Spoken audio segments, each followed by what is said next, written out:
यह मार्ग वैश्विक तेल आपूर्ति के लिए बेहद अहम है, क्योंकि दुनिया का लगभग 20% कच्चा तेल इसी रास्ते से होकर गुजरता है। हाल के दिनों में इस क्षेत्र में बढ़ते भूराजनीतिक तनाव और सुरक्षा खतरों ने ऐसे में यदि इस मार्ग में किसी भी प्रकार की बाधा आती है तो उसका असर सीधे अंतर्राष्ट्रीय बाजारों और तेल की कीमतों पर पड़ता है। इसी वजह से भारत ने सक्रिय भूमिका निभाते हुए इस बैठक में भाग लिया और अपने हितों के साथ साथ वैश्विक स्थिरता को ध्यान में रखते हुए विचार विमर्श किया। भारत के लिए यह मुद्दा इसलिए भी महत्वपूर्ण है क्योंकि देश अपनी ऊर्जा जरूरतों का एक बड़ा हिस्सा आयातित तेल पर निर्भर करता है और उसमें से अधिकांश तेल इसी मार्ग से होकर आता है। बैठक के दौरान भारत और यूके ने मिलकर समुद्री सुरक्षा को मजबूत करने, जहाजों की सुरक्षित आवाजाही सुनिश्चित करने और किसी भी संभावित संकट से निपटने के उपायों पर चर्चा की। दोनों देशों ने इस बात पर जोर दिया कि अंतर्राष्ट्रीय सहयोग और संवाद के माध्यम से ही इस तरह के संवेदनशील मुद्दों का समाधान निकाला जा सकता है। भारत ने इस मंच पर अपनी सुरक्षा और विकास के लिए सभी के साथ सागर नीति को भी दोहराया, जिसका उद्देश्य हिंद महासागर क्षेत्र में शांति, स्थिरता और समृद्धि को बढ़ावा देना है। भारत ने यह स्पष्ट किया कि वह क्षेत्रीय और वैश्विक सुरक्षा के लिए हर संभव सहयोग देने के लिए तैयार है। इसके अलावा बैठक में यह भी चर्चा हुई कि अगर स्ट्रेट ऑफ होर्मुज में स्थिति और बिगड़ती है तो वैकल्पिक ऊर्जा मार्गों और आपूर्ति चैनलों को कैसे मजबूत किया जा सकता है। हालांकि विशेषज्ञों का मानना है कि इस मार्ग का कोई सीधा विकल्प नहीं है,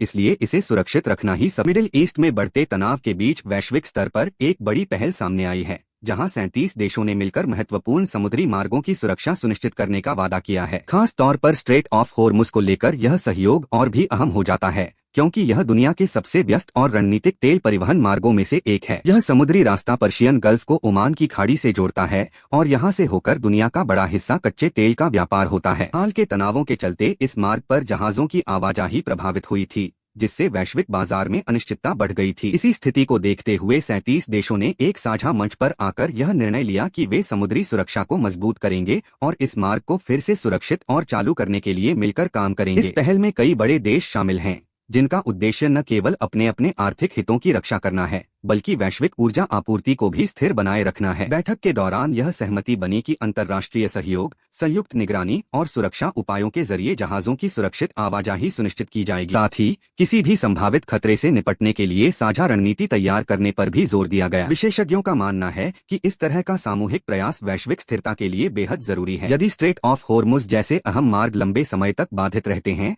तो इसका सीधा असर तेल की कीमतों, व्यापार और आम लोगों की जिंदगी पर पड़ सकता है। इस पहल से यह साफ संकेत दुनिया के देश अब आपसी मतभेदों से ऊपर उठकर वैश्विक समस्याओं का समाधान मिलकर खोजने के लिए तैयार हैं।